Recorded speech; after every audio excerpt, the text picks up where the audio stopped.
don't know who did that and what it was. Good morning. It's now time for our cooking segment. We're in the kitchen and we're live at Kelly's Furniture and Carpet One. We're here with Jo Manhart, also known as the Egg Lady, which means we are going to be cooking with eggs today. Of course, Yeah. and it's spring, and these little jobbies are, I think, so cute. And they seem to be spreading on the internet. I saw once, and then I saw them everywhere.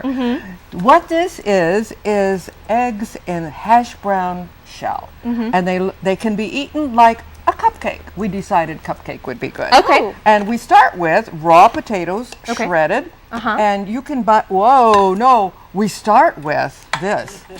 Otherwise, you will never get your little egg cupcakes out of there. And put them in each of the things, and then with your hands, and this is a good thing that kids could do. They love to play with their food, right? Right. And let's adults encourage do too. that. Let's don't keep them out of the kitchen. No. Let them get in there and do things.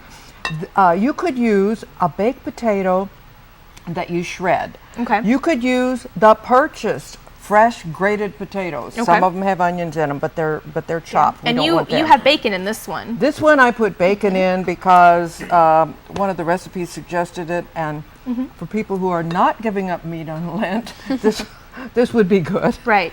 So you make a little nest out of there, and then you salt it well. It's very hard to over salt raw potatoes, and so now you bake it at 400 degrees for about 10 or 15 minutes until they're crusty and brown at the outside edge.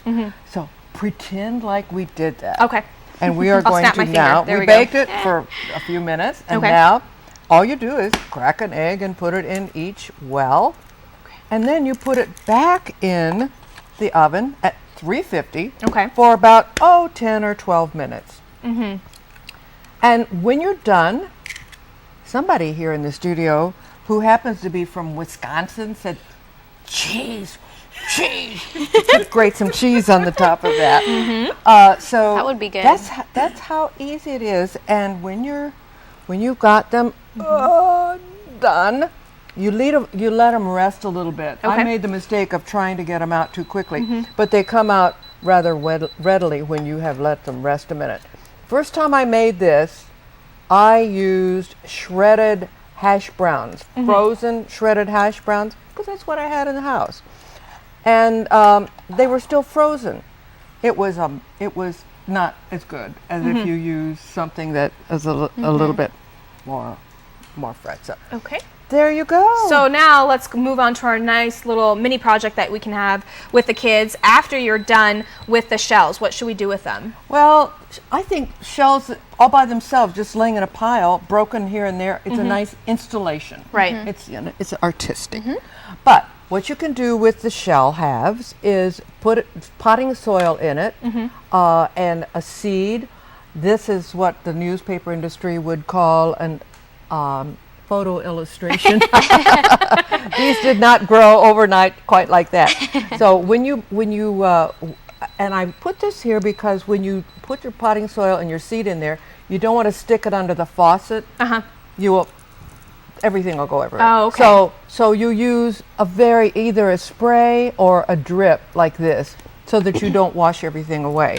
So when they are showing little green sprouts, you can plant them in the ground with the shell. The shell is calcium, which helps them grow, keeps the roots together so you don't wreck them while you're transferring them. All right. Another thing is, ever since campfire days, people put eggshells in, campfire days? I mean, when they really did that, traveling across the West, they would put eggshells in their coffee grounds.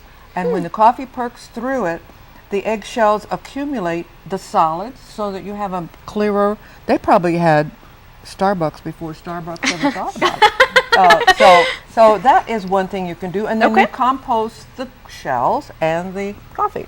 All right. Well, fantastic. Well, what we'll do is when we come back from break, we'll go ahead and recap everything just in case somebody missed it. All right? Sound good? And I have one more shell trick too. Okay, for the break. fantastic. All Stay right. tuned. Stay tuned. And if you're just joining us, we are in the kitchen at Kelly's Furniture and Carpet One, and we just learned how to make eggs in hash brown nest, courtesy of Jo Manhart, also known as the Egg Lady. So tell us really quickly how we were able to make this dish. Okay. You could do the cooking of the hash browns. You put hash browns and bacon or sausage or ham bits in a muffin tin, make a nest, cook them for 10 minutes at 400, and back with the egg, cook them at 350 until they're done. This is exactly what we did. And then we talked about egg shells and how handy they are. You could use them to start seedlings. You could use them to put in your coffee grounds and then compost the whole thing. And these nice little muffin tins will scratch if you're not careful, but they do get sticky and that things burn on them.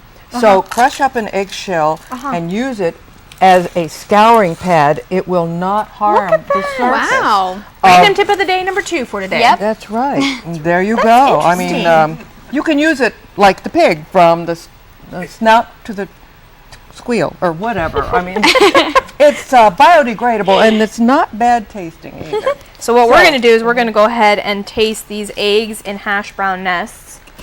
And don't forget, I put my eggs into the raw hash browns. No, bake your hash browns, then put your egg in, and you're good to go. And the salt. We can't forget the salt.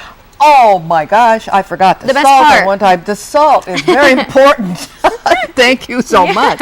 Raw potatoes without salt? Yeah, It's like an no. egg without salt.